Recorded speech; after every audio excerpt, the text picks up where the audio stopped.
Hello, my name is Dr. Bob DeMaria, and I'd like to welcome you to another episode of Doctor to Doctor. And today what I want to talk to you about is ADHD.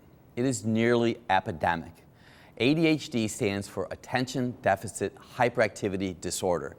And what I have learned is that ADHD children become ADHD adults unless somewhere along the line somebody talks to them about possibly what could be the main reason that they are dealing with or contending with the body signals of ADHD, which really has a lot to do with focus, obviously activity, but here's what I'm learning, and I've been practicing as a drugless doctor for over 35 years.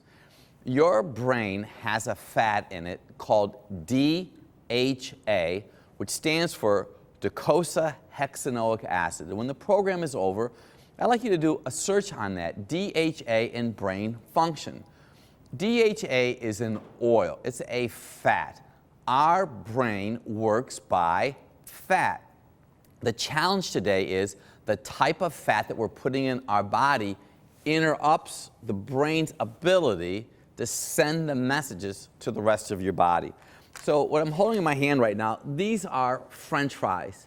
I know that the average American consumes about 28 pounds of French fries in a calendar year. That's a lot of French fries. Well, if those French fries have been cooked in trans fat or partially hydrogenated oils, it's going to interrupt your brain's ability to communicate properly.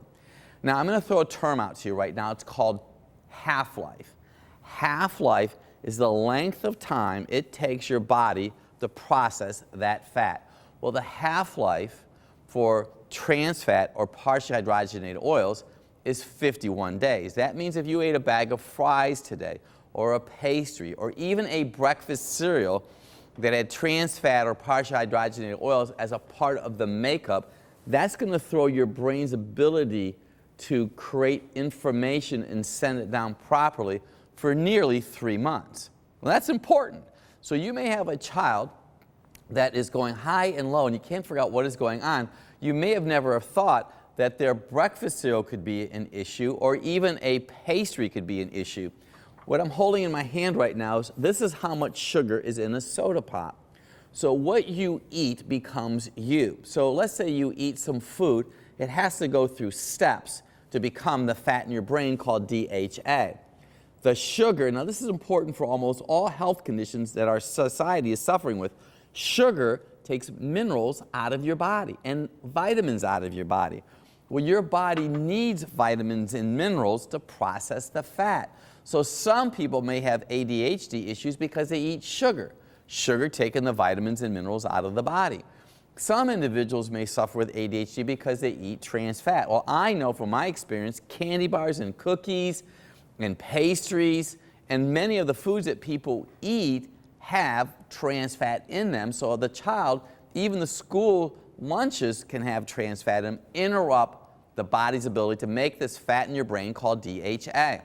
I've also noticed in my practice that food coloring can impair that also. There have been scientific research that shows that the food colorings can alter the body's ability to make DHA. Now, what I'm also seeing very common, and I know that some of you have children and grandchildren that are in the same situation, they cry easy. I have learned over time that people who cry easy tend not to have enough B vitamins. B vitamins are important to help your body make DHA, which is very significant. Stress. I'm seeing so many young children today that are underneath massive stress. Their biologic mom or the biologic dad might not be with them. There's stress. Stress causes a pH in your body to drop. pH is the measure of acid and alkaline. When your pH goes down, you become acid, and your body needs minerals. It cannibalizes the minerals in your body, but it comes right down to stress is almost like sugar. Sugar uses up vitamins. Your body needs vitamins and minerals to process the oil in your brain called trans fat. I've also known individuals who have had challenges with ADHD because of dairy. I'm not telling anybody not to consume dairy, but what I've learned with dairy products is this. Dairy fat, there's a fat in dairy called arachidonic acid, interrupts your brain once again to make DHA.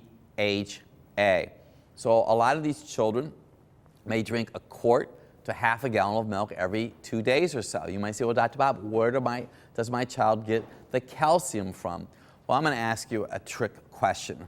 When was the last time you saw a cow eating cottage cheese, milk, or ice cream? They don't. You're being silly, Dr. Bob. No, I'm trying to have you think different. Cows eat hay, grass, and alfalfa. And I'm not telling you to eat hay, grass, and alfalfa. I'm trying to have you reposition your thinking about what food promotes health. Walnuts would be really good. Green vegetables. Well, my kids hate green vegetables. What I would encourage you to do is take your children grocery shopping with you and let them start participating with making food. Because I think that once kids get their hands on items, they really enjoy cooking. So I encourage our patients to take at least 1 tablespoon of flax oil per 100 pounds. You want some B vitamins and minerals. Those 3 items will help your brain start to make fat. You want to minimize trans fat, partially hydrogenated oils, because that sabotages your body's ability to make the fat in your brain called DHA. So flax oil, 1 tablespoon per 100 pound, B vitamins and minerals. And one other thought is a fish oil, a marine-based oil, is also very helpful because the marine oil is actually DHA, docosahexaenoic acid.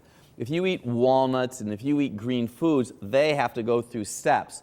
And if you don't have the right minerals and vitamins, it's not going to make DHA for your brain. So keep it simple. Don't be yelling and screaming at each other, but what you put in that child's body has everything to do with it. I'm going to give you a treat. Go to the store and buy brown rice cereal, butter, and almond butter. And we use a fruit concentrate sweetener. So it's brown rice cereal, a box of that, almond butter, a stick of butter, at least a half a stick of butter, and a fruit concentrate. You mix the almond butter and the butter and the fruit concentrate together. You warm it up. You pour it over the rice cereal. You mix it up. You let your children do that, of course, after they wash their hands. Tamp it down into a glass dish. Put it in the freezer. You just made some rice cereal treats. My name is Dr. Bob DeMaria. I am the Drugless Doctor. Our goal, our passion, once again, is to make a difference in each and every one of your lives. We're talking about generational blessings. Please act on the information that you learned today. I promise you and your family will be very glad they did.